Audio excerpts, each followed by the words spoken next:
China's economy is doing great, at least according to China. That's why foreign investors should give China their money.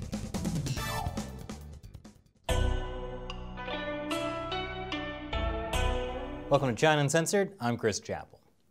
Last week, Chinese officials released their third quarter GDP figures, measuring how well the Chinese economy has done in the last 3 months. Earlier this year, China's economy shrank for the first time in decades. That was, of course, because of the Communist Party's coronavirus lockdown. But while the Chinese economy may have been down in the first quarter, it's back with a rebound in the third. Yes, China's economy bounces back. It surges ahead. And it's a slam dunk. I mean, it's the envy of the world. Sorry, I got carried away with the sports metaphors. Anyway, China's economy looks great. China posted 4.9% economic growth in its third quarter compared to the same period last year, if you believe the official numbers. And there's the catch. After the Chinese government released their third quarter numbers, analysts began to see signs of apparent data manipulation. For example, China recorded growth of 0.8% in fixed asset investment for the first 3 quarters of the year, compared with 2019. But the absolute figures for the same period showed a drop of several trillion yuan. What does that mean? Well, according to the chief executive of China Beige Book, the Chinese government essentially made 2.5 trillion yuan in investment disappear from last year's books to make it look like investment grew this year. But would the Chinese Communist Party really manipulate statistics to get the results they want? I know, it's hard to believe. These analysts aren't saying that the Chinese economy isn't recovering. It obviously is, since people can actually leave their house and go back to work and travel now. They're just saying it may not be recovering as fast as Chinese officials would like everyone to believe. But these Debbie Downers don't really matter, because the Chinese Communist Party already got those blockbuster headlines from foreign media about how great China's economy is doing. And China wants to make it clear to foreign investors, we're open for business, and we're ready for your money. And I'll tell you how you can make lots of money in China after the break. Welcome back. The Chinese Communist Party wants foreign investors to know China is open for business. Last weekend, the Bund Summit was held in Shanghai. It's billed as an open, pragmatic, and internationally influential financial high-end communication platform that promotes China's financial opening up and global economic development. And it was part of China's charm offensive to woo foreign investors. One key message China is trying to deliver is that it is committed to deepening its economic and financial ties with the rest of the world, even though relations between Beijing and Washington have plunged to their lowest level in decades. Hey, we may not like you, but we still want your money.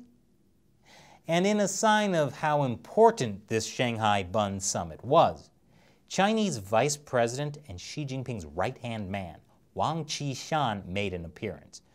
Wang told the attendees that win-win cooperation is the only right choice for the world. Ah yes, win-win cooperation. And in case that wasn't clear enough of a message, the head of China's central bank, Gang, said in his speech that international investors entering China can share the dividends of China's growth and reform. Did we mention we really, really want your money? Now, this isn't completely new.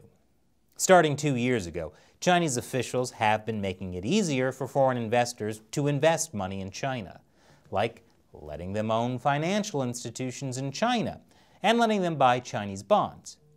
But the Bund Summit, which is only in its second year, is a sign of how much the Chinese regime wants to turn Shanghai into a financial hub. High-profile attendees include a former British Prime Minister, 2 former U.S. Treasury Secretaries, the former head of the European Central Bank, and the former Director General of the WTO. Big investment banks like Goldman Sachs and HSBC were also there. And they seemed pretty receptive to the "we want your money" message. Noel Quinn, chief executive of HSBC, said the bank's commitment to mainland China is unwavering, even in today's challenging time. Meanwhile, John Waldron, president and chief operating officer at Goldman Sachs, told the forum that the U.S. bank was encouraged by the enhanced access China is providing foreign firms. Waldron did have some suggestions, though, like China should make it easier for people to move money out of China, and align Chinese regulations with international norms to bolster investors' confidence. Okay.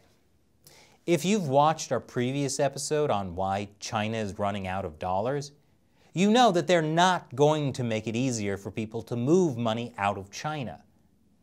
But to be fair, they do want to regulate financial markets better. In his speech at the Bund Summit, Wang Qishan said that the financial sector should avoid the wrong paths of speculation, bubbles, and Ponzi schemes. Wang also reassured investors about how safe China's financial industry is. He said, of the financial industry's three key principles, security, liquidity, and effectiveness, the most important is always security.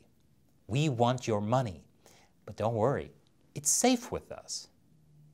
Now, it's good that China wants to avoid speculation, bubbles, and Ponzi schemes. It's had a lot of trouble with all three things. But the second part of Wang's message about how safe investing in China is actually part of the reason that China has so much speculation, bubbles, and Ponzi schemes. People assume that when China's stock market goes crazy or when the real estate bubble gets too big, the Chinese Communist Party will always step in because they want stability. And they do. That's why some people have called China the bubble that never pops. But in some ways, the Chinese Communist Party is actually operating the biggest Ponzi scheme of all on foreign investors. And I'll show you how after the break. Welcome back. The Chinese Communist Party is operating a vast Ponzi scheme on foreign investors. It goes like this. The Chinese government always gives the impression that its economy is growing, even if it takes some fudging of the numbers. The Chinese Communist Party lures in the first round of foreign investors by showing them how much money they can make in the China market. These investors then influence others to invest in China too. A lot of them are institutions that hold average Americans' 401ks and other investment money, which means a lot of us are invested in China even if we don't want to be. The big investors also convince foreign governments to play nice with China so they can keep doing business there. And meanwhile, all of this money is pumping up China's economy and the CCP, which then lures in more investors and rinse and repeat. Like in any Ponzi scheme, some of the investors will win. But eventually, most investors will lose. We just don't really hear about the losers. It's like what happened with foreign companies 20 years ago. The Chinese Communist Party told them, come to China. You can sell your products here and make money. Some of those foreign companies won big, like Apple and McDonald's. Some of them lost everything. Here's an example of how China uses investors to bring others in. Last week, hedge fund manager Ray Dalio wrote a piece in Financial Times called "Don't Be Blind to China's Rise in a Changing World. Anti-Beijing bias has blinded too many for too long to opportunities." Dalio, by the way, was a keynote speaker at the Bund Summit in Shanghai. He starts off by talking about how well China has succeeded using official Chinese numbers. Then he said China succeeded even though people have said China can't succeed. These people say communism doesn't work, authoritarianism doesn't work. The Chinese aren't creative. Look, communism doesn't work, and authoritarianism doesn't create long-term stability. But I've never said Chinese people aren't creative. I would never say that. I've seen Chinese farmers make homemade rocket launchers. Anyway, Dalio's point is that we all need to check our persistent anti-China bias. What kind of anti-China bias? China produces and collects vastly more data to process with artificial intelligence. For many in the West, this has a dark side in terms of state surveillance. But if you take off your anti-China bias glasses, it's not so bad after all. Because for many Chinese, it reinforces positive social norms, while also promising vast efficiencies. Wow, when can we get state surveillance? And okay, Americans don't like what the Chinese Communist Party is doing to the Uyghurs. But if you take off your anti-China bias glasses, China's rejoinder is that a strong hand is needed to maintain order. What happens inside its borders is its business, and the U.S. has its own human rights problems. No wonder this guy thinks that authoritarianism works. Anyway, the point of the entire article is that Dalio invests in China, and you should too. You don't want to miss out because of your anti-China bias.